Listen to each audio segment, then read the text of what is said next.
Pero José Antonio Dono tamén quería incidir en dous temas.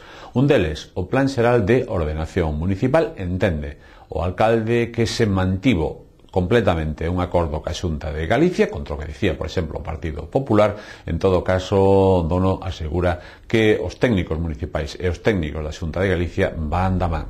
Túvose unha reunión que a Secretaria Xeral da Consellería na que plantexamos, digamos, unha comisión bilateral da Consellería de Urbanismo e do equipo redactor do Plan Xeral de Ordenación Urbana da Estrada. E o que se dixo aí foi que había un funcionario da Consellería que estuvo en contacto cos redactores. E o que me transmite a min o equipo redactor que se lle presentou o plan á Consellería, que se tuveron en conta as alegacións que planteou a Consellería e que está todo en orden. É dicir, que a Xunta de Galicia non puxo ninguna obxección ao plan de ordenación da estrada. Por tanto, é falso que se diga eso. E